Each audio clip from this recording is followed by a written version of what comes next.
அனைவருக்குமே வணக்கம். சற்று முன் கிடைத்திருக்கக்கூடிய ஒரு மிக மிக முக்கியமான செய்தி ஒன்று வெளியாகியுள்ளது.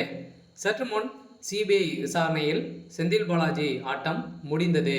இது மாதிரி பார்த்தீங்கன்னா செய்திகள் வெளியாகிருக்கு. சதுரடி அனைவருக்குமே தெரியும்.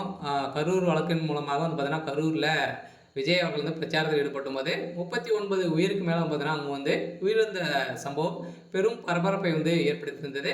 ஸோ இதைத் தொடர்ந்து பார்த்தீங்கன்னா அதிரடியாக இது மீது விஜய் அவர்கள் மீதும் அதேமாதிரி தாவேக்கா மீதும் பார்த்தீங்கன்னா வழக்கு பதிவு செஞ்சுருந்தாங்க. இந்த வழக்கை எதிர்த்து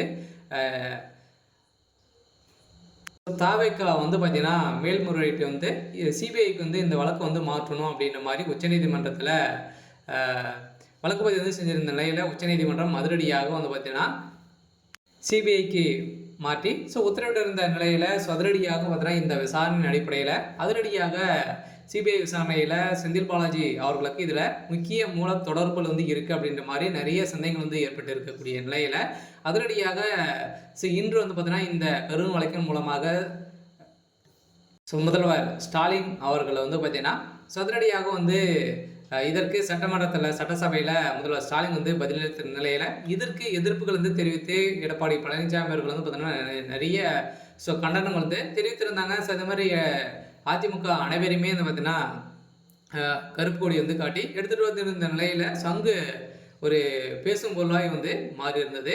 இதைத் தொடர்ந்து கரூர் நெரிசல் சம்பவத்தின் அடிப்படையில் இது குறித்து ஓய்வு பெற்ற உச்சநீதிமன்ற நீதிபதியின் கண்காணிப்பில் கீழ் சிபிஐ விசாரணைக்கு இந்திய உச்சநீதிமன்றம் உத்தரவிட்டுள்ள நிலையில் இது ஆளும் திமுக அரசுக்கு எந்த அளவுக்கு பாதிப்பை ஏற்படுத்தும். அதே மாதிரி கரூர் கூட்ட நெரிசல் சம்பவத்தின் சிறப்பு புலனாய்வு குழு விசாரணையை எதிர்த்து தமிழக வெற்றி கழகம் உள்ளிட்டோர் தொடர்ந்து இந்த வழக்கில் விசாரணையை பார்த்தீங்கன்னா மத்திய புலனாய்வு குழு விசாரிக்க வேண்டும் என்று இந்திய உச்சநீதிமன்றத்தில் உத்தரவிட்டிருந்த நிலையில் இதில் ஓய்வு பெற்ற நீதிபதி அஜய் ரஸ்டோகி தலைமையிலான 3 பேர் குழு கொண்ட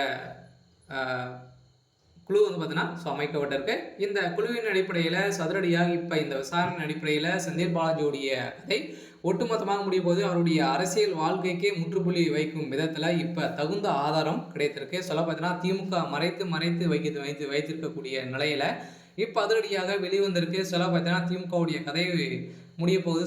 திமுக இதுக்கு மேலே மேல் வரத்துக்கான வாய்ப்புகளே இல்லை. வருகின்ற சட்டமன்ற தேர்தலுக்குள்ளே திமுக பார்த்தீங்கன்னா ஒரு மிகப்பெரிய தோல்வி, வரலாறு காணாத அளவுக்கு தோல்வி அடையத்துக்கான அனைத்து சம்பவமே நடந்திருக்கு. இருந்தாலுமே என்ன நடக்க போகுது அப்படின்றத வெயிட் பண்ணி பார்க்கலாம். இது மாதிரி செய்திகளை தெரிஞ்சுக்கணும் அப்படின்னா மறக்காமல் நம்முடைய சேனலை சப்ஸ்கிரைப் பண்ணி சப்போர்ட் பண்ணுங்கள். தேங்க்யூ.